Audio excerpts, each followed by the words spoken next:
السلام علیکم۔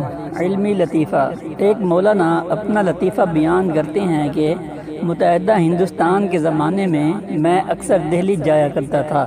ایک مرتبہ جلسے میں گیا تو ایک دہلوی مولوی صاحب سے تعارف ہوا۔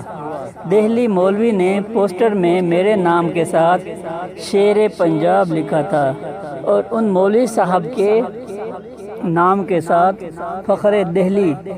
ایک مجلس میں سارے احباب بیٹھے تھے، یہ پوسٹر سامنے تھا۔ دہلوی مولوی صاحب نے مزاحن فرمایا، مولانا اگر شیر پنجاب سے یہ اڑ جائے تو باقی کیا رہ جائے گا؟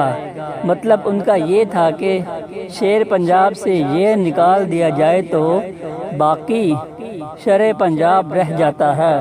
میں نے عرض کی، اور مولانا اگر فخر دہلی کے فخر سے فے اڑ جائے تو باقی کیا رہ جائے گا؟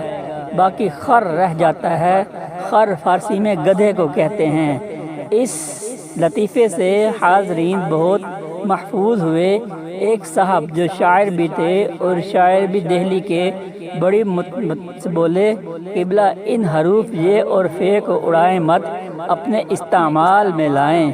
شعر کی یہ ان مولانا کی دید دیجیے تاکہ یہ خر کے بیچ لگا کر خیر پا سکیں اور فخر کی فے آپ لی جائیں تاکہ شر کے آگے لگا کر شرف حاصل کر سکیں۔ لفظوں کا برمحل استعمال بھی ایک خوبصورت ہنر ہے۔ یہ ہنر جاننے والا واقعی بڑا ہنرمند ہوتا ہے۔